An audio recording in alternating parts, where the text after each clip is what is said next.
بسم اللہ الرحمن الرحیم۔ بسم اللہ الرحمن الرحیم۔ حدیث نبوی صلی اللہ علیہ وسلم۔ حضرت ابو ہریرہ رضی اللہ عنہ سے روایت ہے کہ ایک دن نبی کریم صلی اللہ علیہ وسلم لوگوں میں تشریف فرما تھے کہ آپ صلی اللہ علیہ وسلم کے پاس ایک شخص آیا اور پوچھنے لگا کہ ایمان کسے کہتے ہیں؟ آپ صلی اللہ علیہ وسلم نے فرمایا کہ ایمان یہ ہے کہ تم اللہ پاک کے وجود اور اس کی وحدانیت پر ایمان، اور اس کے فرشتوں کے وجود پر، اور اس کی اللہ کی ملاقات کے بارک ہونے پر، اور اس کے رسولوں کے بارک ہونے پر، اور مرنے کے بعد دوبارہ اٹھنے پر ایمان لاؤ۔ پھر اس نے پوچھا کہ اسلام کیا ہے؟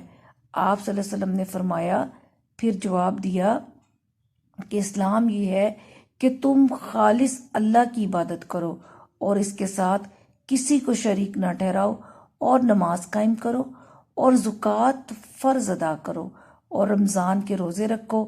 پھر اس نے احسان کے متعلق پوچھا۔ آپ صلی اللہ علیہ وسلم نے فرمایا، احسان یہ ہے کہ تم اللہ کی عبادت اس طرح کرو گویا تم اسے دیکھ رہے ہو۔ اگر یہ درجہ نہ حاصل ہو تو پھر یہ تو سمجھو کہ تم اس کو دیکھ رہے ہو۔ پھر اس نے پوچھا کہ قیامت کب آئے گی؟ آپ صلی اللہ علیہ وسلم نے فرمایا، اس کے بارے میں جواب دینے والا پوچھنے والے سے کچھ زیادہ نہیں جانتا، ہاں البتہ میں تمہیں اس کی نشانیاں بتلا سکتا ہوں۔